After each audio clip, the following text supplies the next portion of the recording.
Hello, hai, Assalamualaikum. Anda sedang bersama saya Nordin dalam podcast Borak Bersama Nanok Studio BBNS.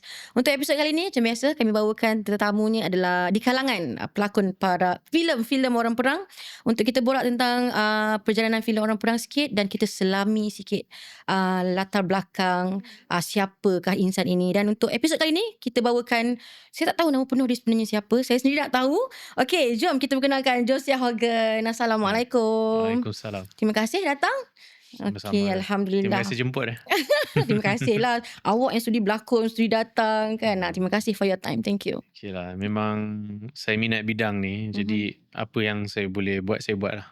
Okey, sebelum kita mula, nak tahu dulu you punya background sikit. Sebab orang kenal, penonton kenal, orang tahu Josiah Hogan. Tapi orang tak tahu, yang orang kenal adalah sebagai pelakon kan. You di depan kamera kan. Tapi orang tak tahu you sebenarnya sebagai seorang manusia. Sebagai seorang lelaki, bapa. Siapa you sebenarnya? Nama sebenar, lahir kat mana, besar kat mana? Maknanya nama IC lah. Nak nama IC ke? Nama IC. Okay. Nak tahu? Jangan buat loan Okey. Okay, so nama betul saya kalau ikut dalam IC, Josiah Padia Hogan Elias Muhammad Musleh. Okey, Muhammad Musleh. Okey, itu nama selepas masuk So Malaysia. itu nama, kira nama sebenar lah. Sebab saya asal lahir dekat Kingsville, Texas, USA. Okey. Dan saya dengan mak saya masuk Islam masa umur saya 4. Mak saya 24. And dia kahwin dengan ayah tiri. Masa tu umur saya 6-5 tahun macam tu. Then baru diorang pindah ke Malaysia. Oh, okey. So bila dah, yelah 90-an, duduk kat Malaysia, Kelantan pula tu. So orang kampung kat situ macam pelik lah. Kenapa tak ada nama Melayu, bukan nama Islam. Okey. Nama Melayu tak ada. So Okey. macam diorang ambil lah nama imam yang kahwin, yang nikahkan diorang dekat US tu. Nama dia Musleh. Musleh, okey. So diorang ambil nama Musleh lah. Tapi kebetulan kan, cerita pasal nama saya ni, rupa-rupanya bila isteri saya kerja dekat UIA Kuantan, ada satu doktor ni, dia tanya, nama husband you Josiah ke? Lepas tu dia cakap, kenapa? Dia cakap, oh, Josiah tu nama Nabi, dia cakap. Lepas tu saya teringat lah mak saya ni, tujuan dia namakan saya Josiah ni sebab masa tu, yelah, orang Mexico ni kan dia Katolik. Okey. Orang Katolik ni dia macam hardcore beragama lah. So dia macam namakan Josiah tu sebab King Josiah. Mungkin hadis kot atau sejarah dari segi Islam pun orang yang sama. Kalau dalam Islam nama dia Yosia. Yosia ni nama Hebrew lah. Sebab masa tu kan Kingdom Jerusalem kan ada masa tu.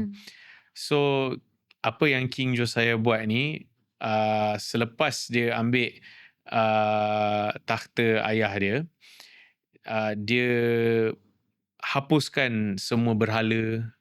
Maknanya dia suruh rakyat dia sembah Tuhan yang satu lah, monotheism. Yeah. Jadi dia membetulkan Akidah lah. akidah rakyat dia pada ketika itu.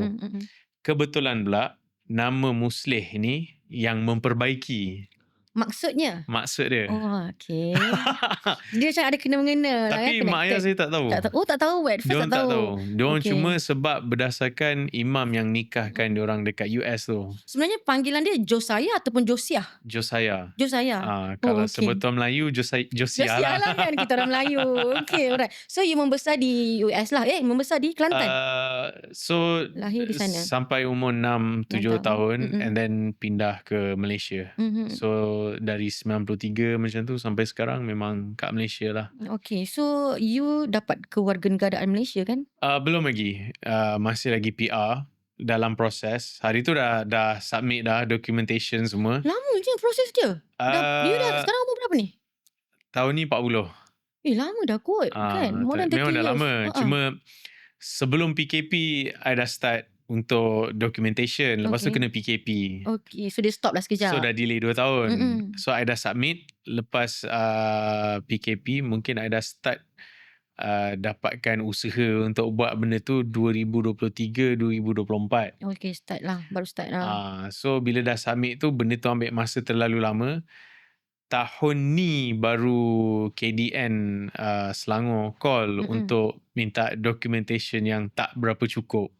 So macam Apa contohnya yang tak cukup tu, boleh tahu contohnya lah. sebab hari tu macam I dah pergi tau JPN. Bukan nak salahkan JPN. Nah, ini kita berkongsi supaya untuk orang kat luar sana kan mungkin boleh dapat information. I tak ada nak bash siapa pun.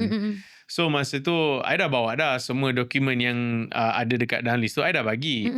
Tapi dokumen yang I bagi tu, I tak ingat sama ada diorang dah ambil ataupun diorang kata dokumen ni tak perlu. Oh, okay. Jadi bila I dah bagi ataupun diorang cakap tak perlu, diorang call, diorang cakap dokumen ni tak ada. Tapi seingat I ada. Cuma I tak ingat sama ada submit JPN ke tak? Bagi ke tak? atau tak. Okay. Sebab I dah bawa. Sebab apa yang I ada masa tu, I letak je. Okay.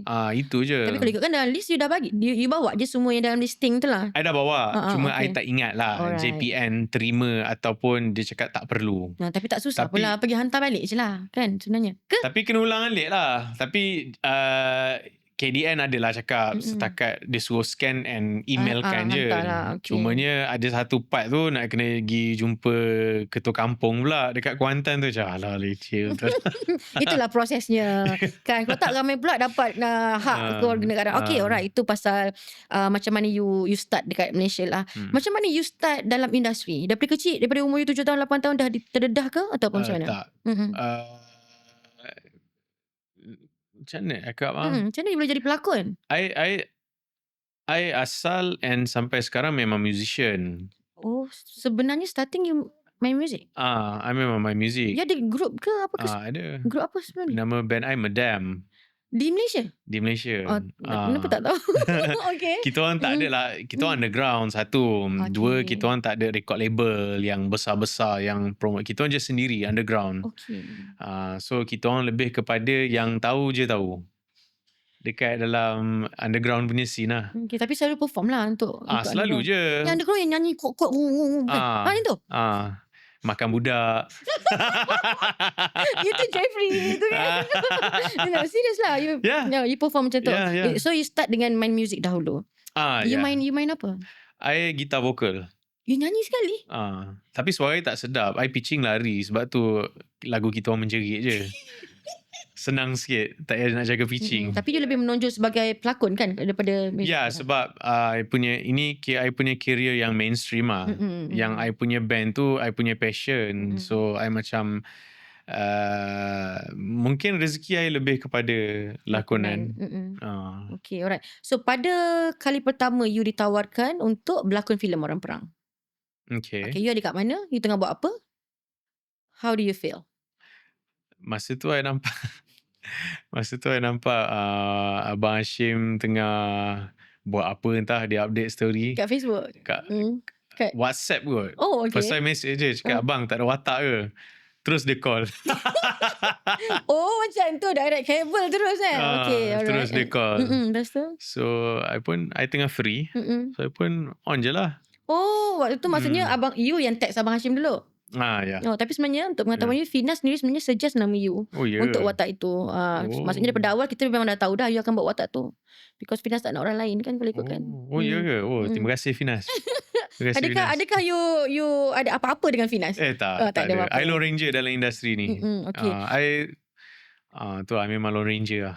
Apa cabaran yang terbesar selama you berada dalam industri? Daripada umur 23, sekarang dah 13 tahun. Kan dah berapa lama? Apa cabaran terbesar you dalam industri? PR lah. Kenapa? I tak reti PR. I tak reti macam mana nak rapat dengan ABC. Okay. Rapat dengan dengan dini untuk sentiasa dipanggil dengan orang yang sama. I just macam tunggu orang panggil I datang, I buat kerja, I balik lah.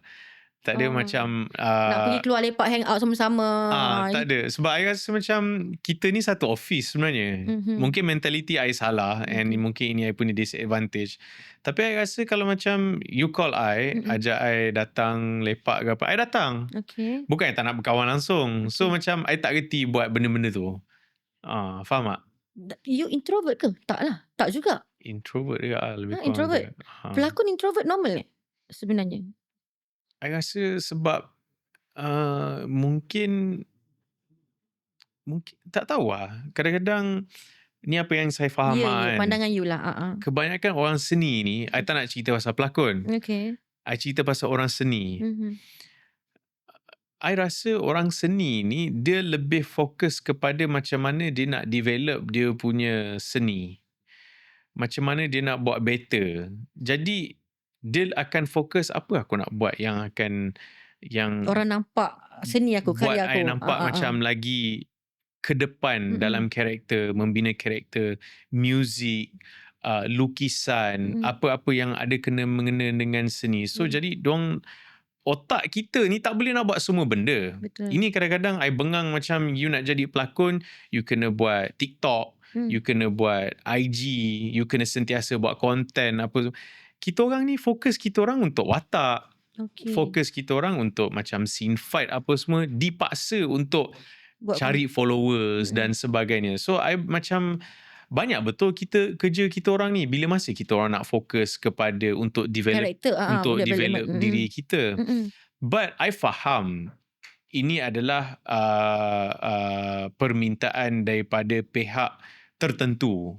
Cumanya kalau kita tengok contoh sorry kadang-kadang ada je filem yang nama besar-besar, yang followers juta-juta tapi tak jual. Betul. So benda ni tak boleh nak 100% letak beban ni ke atas pelakon. Okay. Ada filem, contoh kita ambil Squid Game. Masa tu tak kenal pun pelakon ni siapa. Dia, ya. Tapi Tapi meletup. trending worldwide kan. Tapi ya. trending. So benda ni pada I sepatutnya lebih kepada script writing. Lebih kepada konten cerita. Macam kita follow TikTokers, kita follow YouTuber sebab konten dia. Mula-mula pun kita tak kenal dia. Tapi sebab konten dia menarik, itu yang buat kita follow dia. So sepatutnya pada pendapat I, kita kena start daripada konten. Okay. Bukan start daripada siapa dia ni. Macam Yuna pun dulu masa dia masuk 1 in a Million, dia kalah. Tapi bila dia manager dia bawa pergi US ke, ini I tak tahu cerita sebenar. Tapi yang I dengar macam ni lah. Bila dia pergi US, Incubus punya gitaris ambil dia untuk record ataupun buat album macam tu, baru dia meletup dekat sana. Masa tu pun orang tak kenal dia. And then masa tu dia dah famous dekat luar, baru dekat Malaysia nak angkat dia. Kenapa masa dia start dulu tak nak angkat? And ada, kalau tak silap, komen yang diorang bagi pada masa tu sebab dia bertudung. Macam kenapa masa tu tak boleh nak kedepankan benda tu? So benda-benda ni yang I jadi macam, mungkin kita terlalu pandang duit semata-mata, kita terlupa nak pandang seni tu baru duit datang. Ini just pendapat I lah. Okay. I tak cakap I betul. Cuma kalau I tak cakap benda ni, kita tak adalah satu pandangan yang lain. So mungkin ambil kira lah apa yang I cakap ni. Mungkin I cakap ni betul, mungkin apa yang I cakap ni salah. Tapi pandangan saya sebagai seorang penerbit, saya rasa dalam industri filem ni sebenarnya dia tak ada yang betul atau salah. Dia tak ada rezeki. Dia tak ada you buat macam ni you confirm letup. Dia tak ada saya rasa kan. Dia macam contoh kan yang macam kita tengok filem Baba tu kan. Biasa je. Yes. Bukanlah kita kata dia tak ada marketing langsung.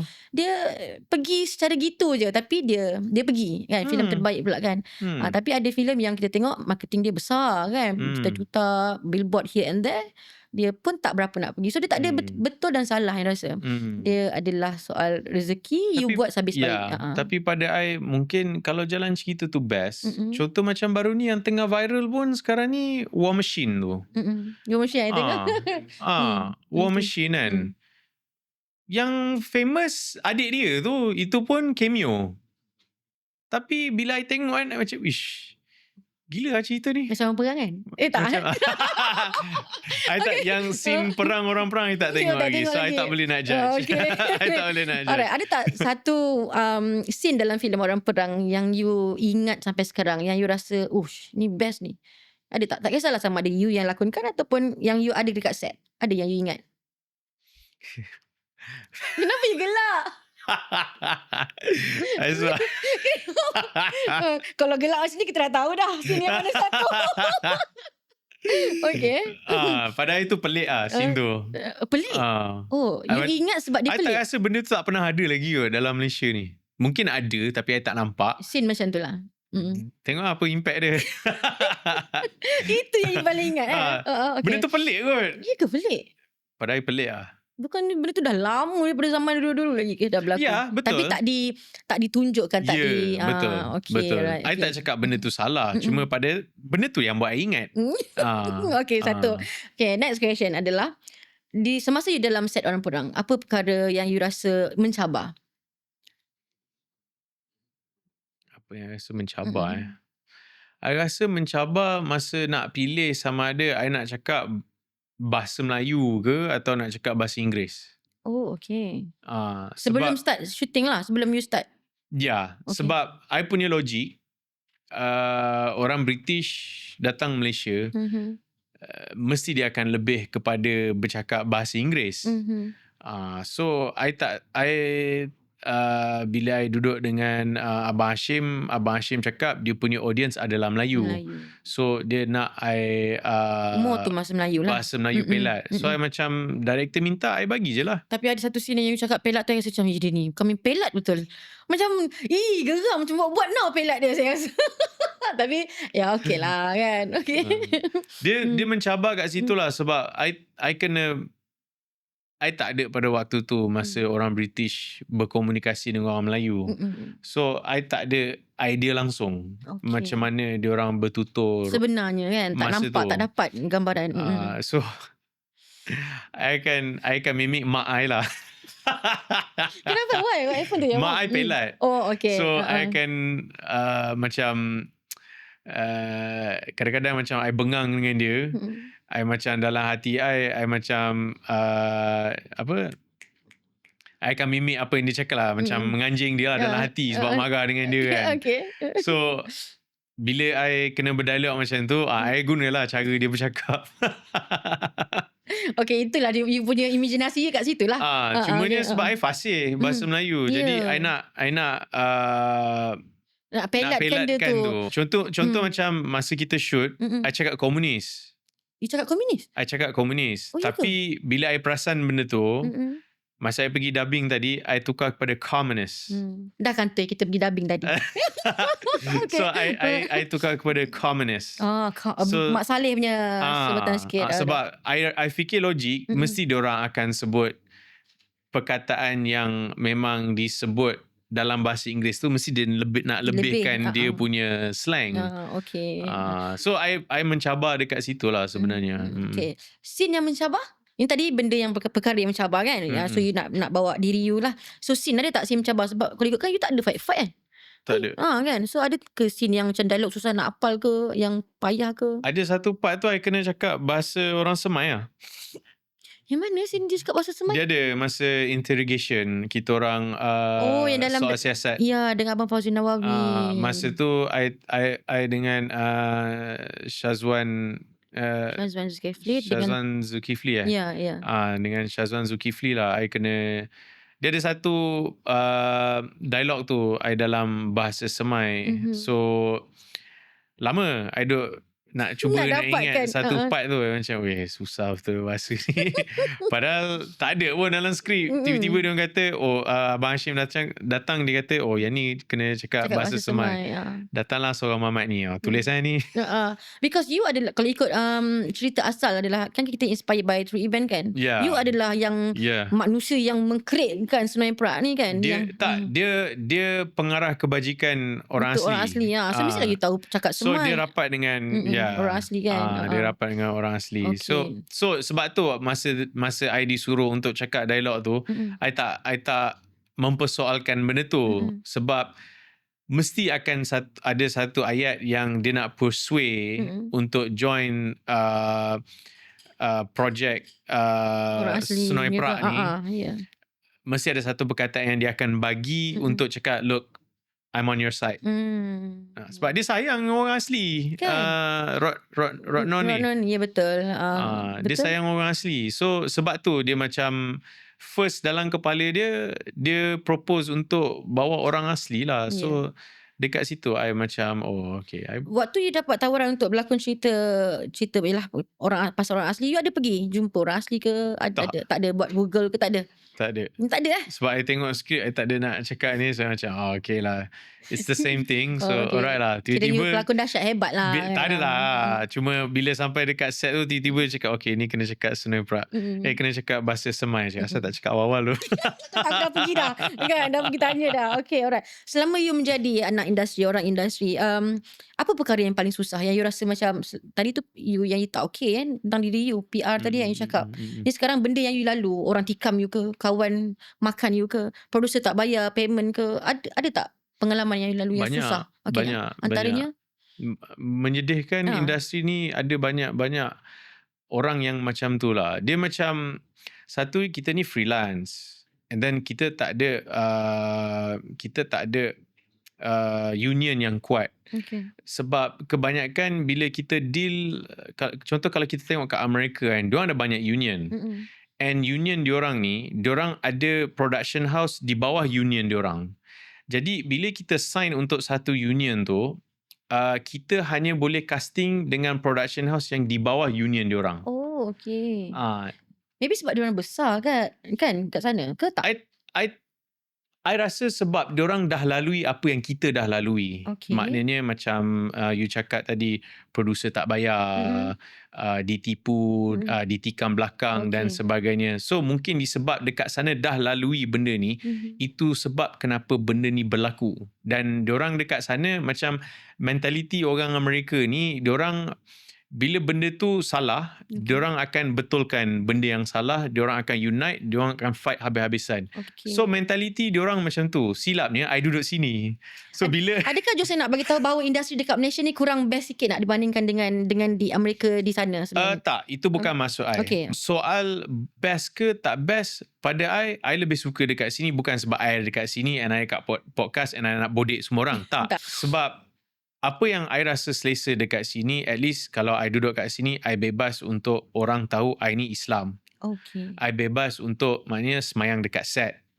I bebas untuk bercakap dengan semua orang kat sini. Tak perlu nak bertapis untuk jaga I punya identiti sebagai orang Islam. Okay. US tu sekarang I dah tak tahu sekarang macam mana. Tapi dulu apa yang I faham, kalau dia tahu you orang Islam ke apa, of course dia akan tendang you kat tepi. So dia ada pros and cons lah. Maknanya dekat US dia ada kelebihan, dia ada keburukan. Kat Malaysia pun dia ada kelebihan dan dia ada keburukan. Okay. So balik pada soalan you tadi punya tu, soalan tadi, of course ada. Sebab ini adalah manusia. Kita deal dengan manusia, bukan kita deal dengan malaikat. So kalau kita deal dengan malaikat, semua orang senang. Cumanya pada I, kalau kita nak industri ni betul-betul pergi, kita kena create satu sistem di mana semua orang senang and fair untuk semua orang. Okay. Sebab pada I kan, kalau you tanya I kan, I sebagai orang yang tak penting dalam industri ni, pada I, Malaysia boleh keluarkan 100 filem tapi yang betul-betul pergi 5 je. Ya. Ini based on record lah kan, kita tengok. And ini ratio yang sangat-sangat teruk pada I. Yeah, okay. Padahal dulu dekat Asia Tenggara, kita yang paling ke depan lah kan, kedepan dulu. So pada I, kita kena cari satu sistem di mana kita boleh duduk, maknanya kita dah ada finance. Itu benda yang bagus. Kita ada finance, bukan nak bodek finance ke apa kan. Kita ada finance. So itu adalah satu permulaan di mana kita boleh duduk and create satu sistem di mana macam mana, sebab diorang pun ada diorang punya objektif. Betul. Nak ke Oscar dan sebagainya. Jadi pada I, kita kena create satu sistem di mana semua orang senang. Pelakon lama atau pelakon baru kita tak macam mana, ada satu perkataan tu yang supaya senang, bukan pelakon lah, supaya kita punya anak-anak seni kita ni tak mengemis. Okay. Faham tak? Maknanya payment lambat, nak kena pergi mengemis, macam nak kena minta-minta, tak ada job.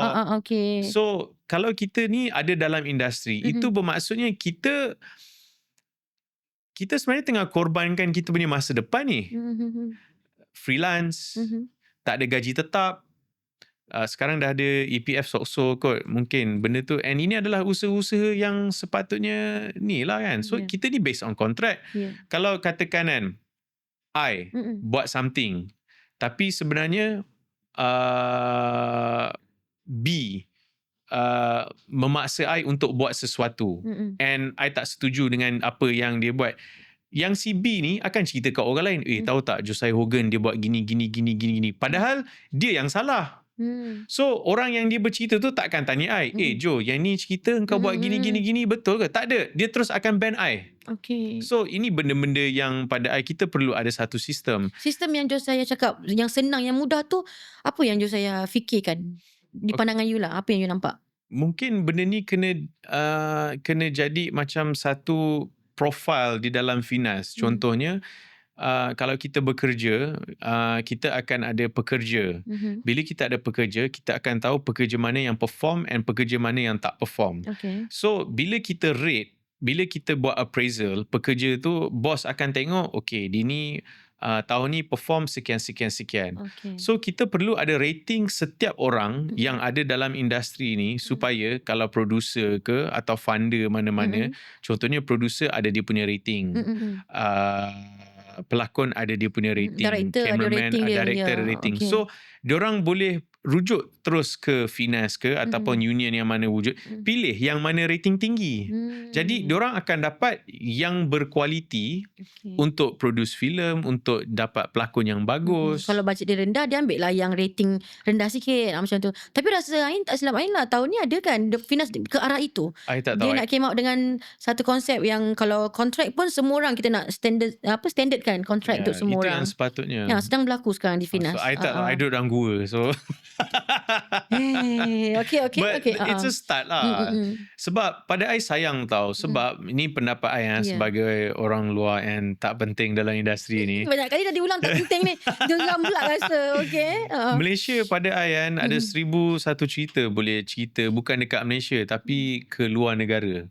Sebenarnya pada I kan, contohnya keris tu sahaja ada banyak cerita dalam dia. Keris terbang tu? Bukan keris terbang. Habis tu? Contohnya cerita pasal keris saja. Maknanya kita pegang keris. Tapi dia bukan keris sahaja. Dia boleh jadi keris daripada daerah mana, siapa punya, dia punya bentuk macam mana, melambangkan apa, dia ni hanya prajurit, dia ni berpangkat, dia ni penghulu. Sejarah Malaysia ni sebenarnya kaya sangat sebenarnya. So dari situ sahaja pun, contoh macam dulu-dulu orang buat filem pasal gasing, orang buat filem pasal paloh, orang buat filem pasal macam-macam benda boleh bercerita. Saya rasa awak sekarang macam lagi Melayu daripada Melayu. Tak adalah minat. Tak terfikir pun yang keris tu kan. Betul kita tahu, tapi kita tak nampak benda tu. Wow, dahsyat. Minat sebenarnya. Sebab I dulu pun masa kat sekolah I banyak tahu pasal sejarah. I tak tahu kenapa. Pada I bila I dah ambil tahu pasal, kadang-kadang ada orang cerita dengan I macam silat kan. Contohnya kan, ada orang kata yang tari tu sebenarnya dia bukan saja menari. Dia sebab masa tu British tak benarkan orang Melayu untuk belajar martial art. So diorang tipu British. Oh, dengan style menari. So nampak macam menari. Tapi sebenarnya itu sebenarnya buah. Ada yang cakap macam tu. Ada baca silat ke? Ada. Nampak? Dia lagi Melayu tau. Daripada Melayu yang korang tak belajar silat tu. Adalah kan? sikit. Tak adalah I macam level-level apa Jeffrey. Tak lah. Okay. Tapi adalah. Basic tu adalah kiranya. Saya kan? Belajar langkah je lah. Belajar langkah, belajar jurus je lah. Okay. So, you punya pandangan terhadap industri ni kan, tadi yang you agak macam rasa kita boleh buat lebih baik sebab kita setiap tahun keluarkan 100 filem, tapi 5 je yang hit, yang betul-betul hit kan. So pandangan you tu, kalau you sebagai orang industri, apa perkara yang you rasa you nak ubah tentang industri? Ada tak? Kalau I tak ada bajet, I tak buat filem. Alamak, I macam terasa sebab bajet I macam tak cukup kan. But dia bukan bermaksud macam kau tak ada duit, tak payahlah buat. Tak. Dia macam kalau I lah. Ya. Orang lain kalau nak juga buat, teruskanlah. diorang panggil I follow je. Sebab I kadang-kadang I nak tengok cerita tu pasal apa. Okay. Cerita tu menarik, okey lah. Tapi janganlah sampai tak bayar langsung. Kita bayar kan? Tak, I bukan cakap pasal you. Contoh. Risau kok podcast ni dia nak meluah perasaan sambil-sambil tu kan dia cucuk kita ke? Tak lah kan? Tak lah. Okay, alright. So, ini just pendapat I. Yeah, So, okay. I kalau macam contoh I ada je beberapa filem yang diorang bayar tak kena dengan rate I buat je. Okay. Sebab satu, I fikir I kenal orang tu and I nak tolong. So, I macam, lah bajet kau banyak ni je ke? Bayar banyak ni tak boleh ke? Oh, tak boleh lah. Bajet kita cuma banyak macam ni. Okay lah, tak apalah. Aku buat lah. Nak selamatkan dia punya. Sebab project benda dah jalan. Yeah. So, I jadi macam, bila tiba-tiba diorang mengharapkan I untuk tolong, I fikir, okay, I tolong diorang hari ni. InsyaAllah, Allah akan tolong I bila I tengah susah pula. So, I percayakan dengan Benda tu, you percaya tu. dengan benda tu. Yeah. So, I buat je lah. So, bila I buat, tengok-tengok rupanya bajet diorang tu ada. Tapi diorang lebihkan ke tempat lain. So, I jadi macam... Frust lah kan? Memang bengang lah. So, I jadi macam, ikut lah. Okay. Itu besok kau jawab lah. Nah, betul lah kan. Kita nak ikhlas nak tolong kan. Dia yang tipu. So, itu masuk I. Kalau I tak ada bajet, I tak buat langsung. Sebab I akan macam, I nak benda tu betul-betul berkualiti. Tapi kalau you nak tunggu sempurna, bila you nak start? I tak start lah. Kalau I lah. Oh, okay. Sebab tu sampai sekarang I tak start apa-apa. See? Biarlah start dulu walaupun you gagal. But then you be better kan? Itu pandangan saya lah. Saya rasa. Tak, masing-masing. Benda ni tak ada betul, tak ada salah. Betul. It's how you lah handle benda tu kan? Pandangan sebab benda tu. I tahu I punya capability. I tahu I punya capability. I tak ada budget. Kalau I buat, takkan jadi. So, baik I tak payah buat langsung. Itu I lah. Orang lain, kalau diorang ada konten yang bagus, skrip yang kuat, diorang yakin dengan skrip boleh tu, jual dengan bajet yang diorang ada, diorang bagi pelakon. Sebab kebanyakan orang dalam seni ni memang betul lah. Benda ni selalu jadi depan mata I. Kebanyakan, tapi jangan ambil kesempatan lah. Okay. Kenapa? Dekat luar tu. Kenapa? Kebanyakan orang dalam industri kita, kalau skrip tu bagus, diorang akan buat.